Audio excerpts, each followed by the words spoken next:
Hey, good morning, everybody. Today is November the 19th of 2021. All right, I'm coming to share with you a warning dream the Lord gave me this morning before I woke up. Listen, I just want to say real quick, the Lord is loving us very much. He's not wasting his time by giving us these warnings, because there are people out here who are going to hear them. They have the ears to hear. Okay? So, I've heard several different people on videos talk about, okay, this is the last warning God's giving. This is the last. No. He's going to continue to give his warnings, and I fully believe he will continue to give his warnings until the last second, okay? Because he loves us, and he wants us to listen. All right, and he doesn't waste his time, so, okay, here we go. So the dream was that I was approaching this mall. I had gone to this mall, and it was a massive, huge mall. And as I'm approaching this mall, there's a whole bunch of people in the parking lot, meandering around and going into the mall. So I noticed this one old woman. She's 70-something years old. It's an old woman, but she's got a fantastically fit body. Oh my gosh. She had on them really, really huge, really tight workout pants, those leggings. She had on a really tight tank top thing, she was really proud of her body, let's put it that way. She was showing it off. And she was riding on one of them hoverboards. And, okay, I don't know if you really call it a hoverboard. It's one of them things that look like a skateboard, but you stand on it and it just moves by itself. She was on one of those, and that's how she was getting through the parking lot. And I looked up, and I looked at the clouds. I looked at the sky. And I could see, and I had the knowing that there was something ominous coming. There was something either in the clouds or right behind the clouds, but it was there, and everybody was blind to it. Nobody could see it. I knew it was there. I had the knowledge to know it was pure evil. It was like something wicked this way comes. Okay, I'll just use that phrase. And so everybody's walking around oblivious, going about their everyday life. Life is continuing on, but yet you've got this thing that's right there, and it's about to reveal itself. Okay? It was like, I can't, it was a very thick, heavy feeling of evil. Okay? And it's right there about to reveal itself. Okay, so, all right, so let me continue. So I'm going to the mall, and I'm there as a teenager. I'm, like 15 years old, something like that. I'm there as a teenager, and I'm there with my parents, and we're there to buy me some pants. The first pair of pants I tried on were too tight. My dad said, no, those are too tight. I don't like those. The next pair of pants I picked were crocheted, like leggings. They were bright yellow, and they were like knitted, like crocheted. And from the knee down, they were tight fitted onto my leg, but from the waist down to the knee, they were super, super baggy. They same kind of pants like the MC Hammer pants. If you don't know what those look like or what I'm talking about, just Google it. Just say MC Hammer pants, and it'll show you exactly what they look like. So they were like that, except they were bright yellow, and they were crocheted. All right, so those were okay. My dad was like, okay, those are fine. But I'm like, I really don't like the material. I don't really like that. I think I'm going to go for some linen pants. So he filled the linen material, and he was like, okay. And so I looked around, and I found a bright white pair of linen pants.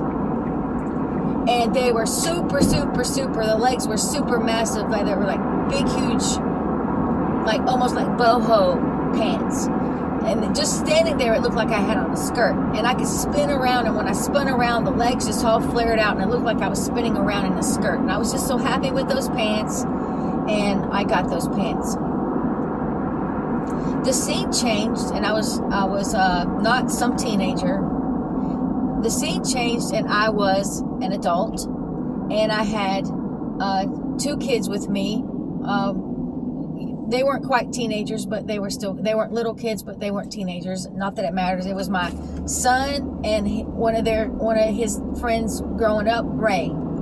And, you know, both of them are now adults. Okay, so this is just symbolic. So I'm walking around with them, and I have them each by my hand. You know, we're walking through this mall. And so, you know, life is just carrying on. Life is going on, and everybody's just, no one's talking about anything about the Lord. Nobody's talking about Jesus. Everybody's just going about their day, you know, like it's a normal day. And I come across this woman. It was a black lady, and she had a huge family with her. There was several kids about the same age of the kids I had, and a couple of adults. And I don't know if those adults were her kids too. I don't know. Okay, so she was looking to buy them some shoes, and she was very meticulous about what it is they got, and very involved, and wanted to get them the best thing that she could. And she seemed to be a mother who loved her children dearly. And she was having, you know, good, conversations with her kids, talking to them about just, you know, different things. But you could tell she was very attentive to what she was talking to them about and everything like that. So it got to a point where I went to her. Oh, and okay, so then I was kind of like, I wasn't like following them, but somehow I had integrated myself into their group of people. And we were on a ride. Ended up being like this little roller coaster ride on there. We were on that when we got off. I can't remember exactly. I don't know. One of her kids said something. I don't know what it was, but she was just being such an attentive mother. And I said to her, I gave her a hug, and I said, "You are such an attentive mother. You're very involved, and I think you're a good mother, but just make sure that you're talking to them about Jesus, because there's nothing more important than talking to your children about Jesus and about what he did for us." And she was just crying and just very touched that I bothered to give her a hug and tell her she was a good mother and stuff. But then when I said, make sure that you tell your children about Jesus, because there's nothing more important to talk to them about Jesus, then she says, no, I don't believe that at all. That's not the most important thing to talk to your children about. So then the scene changed. We're trying to get out of the mall. We go out. The mall is so massive, okay? It's almost like a theme park, okay? That's a good way to describe it too, a theme park. So we went out a wrong exit. We went out an area of the mall where it was like back behind the mall, but we had to get to our car. So, I mean, it was like way, way, way far away, and it was just like a horrible thing. So I'm making my way down this path, and there were stairs that go down to to further back, even more behind the mall, and there was a rodeo going on. They were roping. The cowboys had their ropes, and they was roping cattle, and they was riding on their horses trying to rope the cattle. And I had to make my way through that, and I was like, because they were coming out this one gate, and I was like, hey, is it safe for me to walk by now? Make sure he ain't gonna come make sure he's ain't gonna be coming, charging back, trying to get this bull, because I got to get through here. I got to walk by there. Like, no, you got time. So me and the kids were trying to hurry up and get through the little, because there were some rocks. We were trying to get through it, and I was, it's really nasty, kind of dirty, muddy, and I'm trying to stay clean. And so I'm grabbing onto one of these gates by my hand, and I ended up getting some nasty stuff on my hands from the bull. When he come out the gate, he's got like some dirt on him or something, so it rubbed up on the gate, and I got my hand dirty. And I was like, y'all are really dirty. I said, this is gross. And I took my hand and I tried to clean my hand on the grass. I wiped my hand on the grass. I didn't want to wipe it on my clothes. And So this is a very long, drawn-out dream. I'm not giving you every single complete detail. I'm just breaking it down for you, giving the hard facts. Okay, so that was the end of the dream. Now, of course, it's very symbolic, and let me explain it to you. I don't think I really need to. I think y'all probably already get it. Some of you may not. Let me just say this. The dream is not about if you buy clothes, you're going to get left behind. I made a dream about, didn't make a dream. I was given a dream and made a video about wearing makeup and being distracted by the makeup. And somebody got onto me saying that I was deciding that people who wore makeup were going to get left behind. They didn't even take it to the Lord. It's symbolic about being distracted. And that's what this is about, being distracted by the things of the world. And now the tight pants, I think that's more than symbology. I think that if you're walking around like that old lady wearing those old tight pants and buying the tight jeans or tight pants, whatever like that, God's not pleased with that. He doesn't want you showing off your body like that. All right? You're going to get offended by what I'm telling you. I can't help that. I'm not even going to apologize for it. I ain't going to apologize. You ain't supposed to be wearing stuff like that. All right, so let's go through the symbolic meanings of all this dream. The old lady, first of all, she's all distracted about going to the gym all the time. I'm telling you, this woman was 70 plus years old. She had a popping body. I'm talking about her body looked like a 20-year-old, all right? She worked out so hard. I'm not saying it's wrong to work out. I'm saying you do not become obsessed with it. And this woman was obsessed with it, okay? She's distracted by being fit with the body, but she was not fit spiritually. She was blind to what was going on and what is coming. All right, so everybody in the parking lot, I'm looking at this evil wickedness that's about to come. Nobody else knew. I knew what was coming, but nobody else could see it. Nobody else could perceive it. All right? So that's because they're all stuck in the things of the world. They're going on with a daily life like nothing's happening, and they are not aware. The scene changed. I go in the mall with my parents to buy these pants as a teenager. Picked the tight pants. My dad said, nope, those are too tight. That's symbolic of don't be buying stuff like that. Don't be, getting stuff like that. All right, so what I ended up picking was a pair of linen, very humongous, baggy, like boho style pants, and they were like a skirt. Like when I swung around, or even if I was just standing there, for even a swung around, that looks like it was a long skirt, went all the way down to my ankles. Scene changed. I'm going through the mall with some kids, my son and his friend when they were teenagers, or beyond, a little bit younger than teenagers. And we're going through the mall. Everybody's still meandering through the mall, going about their life. Nobody's having any discussions about the Lord or what's going on. Nobody's talking about this evil that's out there because nobody knows it's there. And the old lady, let's get to the lady with the kids and the large family. Now, she seemed like she was a wonderful mother. She was a wonderful mother. She was very attentive. She supplied all their needs. She bought them what they needed to have, not just because what they wanted to have, but she bought them what they needed to have. It's not like she was spoiling them or anything like that. She was just what you would think to be a very good mother.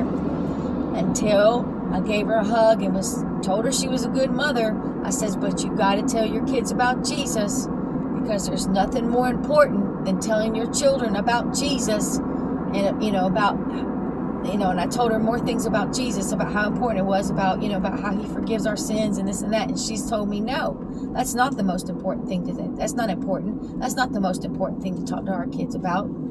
Talk to my kids about, she said. So that's symbolic of this. You may be the most perfect soccer mom out there, right?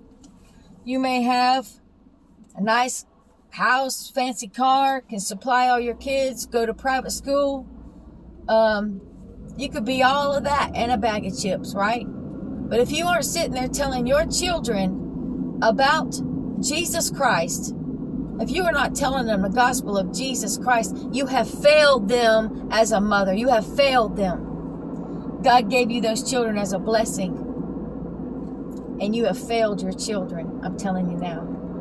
All right. Now, let's see. All right, so the scene changed, and I got lost coming out the exit. Wrong exit, and I'm going around the back. Okay, so the guys with the bull riding, or the bull roping, that's just another distraction. See, this whole dream is about distractions, about going about your life every day like everything's fine, and like this evil wickedness is not about to descend upon this earth. So the people roping the bulls and stuff like that, they were just going on. Now they're outside, and they can see the sky just like I could see the sky, but they still had no knowledge of what was up there, what was coming. And like I said, this evil wickedness, I could like see like a reddish hue. It was like a reddish hue behind the clouds. And so you couldn't see exactly what was making the reddish hue, but it was like the clouds were all cloudy. Let me try to, I don't think you're going to be able to rightly see, but okay, I don't know if y'all can see the clouds. Very cloudy, and it's like really cloudy right now, and you know, like it's like raining today, kind of like rainy clouds. So that's what it looked like, but I could still see like this reddish hue coming through these clouds, and everybody else can see what I'm seeing, but they can't interpret it to be what it truly is. There's something extremely wicked, evil, coming. Now, I'm going to tell you this. I've had several dreams about this red planet. It is a red planet. It's not a red sun. It's not the sun. It's not the moon. It's this red planet. And I'm telling you, what's coming off of that is Satan himself. All right? So, I don't know if we're going to call it the red dragon. I don't know what we call it. All I know is it is coming. And it is right there about to reveal itself. It was either in the cloud, in the dream, it was either in the clouds. That's how close it was. Or it was directly behind the clouds. So that's just symbolic of it's right here. It's right here about to reveal itself, okay? So this is just a warning dream to get everybody to understand. Come out of the things of the world. Don't be lost in the things of the world. Put your mind on God the Father. Staying in prayer. And I'm not telling you, you know, if you have to go buy a pair of shoes because you need a pair of shoes, go get it. But don't just go buy shoes just be, oh, you know, I just really like to have a new pair of shoes. I got 40 pair in the closet, but you know, I still would like to have another pair. Or, you know what I mean? That kind of stuff, right? Don't you're lost in the things of the world. I'm just telling you. At this point, those that are truly following behind God, those that are truly following behind His Son, Jesus Christ, have already come out of the things of the world. So this warning is for the people that are still stuck in the things of the world, and that's how much God loves you, because He's trying to warn you, all right? This video has really turned out to be a lot longer than I thought it would be. But anyway, I had to get God's point across and the things that He showed. So, all right. God bless you all. God bless your family. God bless your animals on this day. And just heed the warnings, every single warning that you're hearing out here through God's messengers. Just please listen to us. Listen to us. All right? God bless you. Goodbye.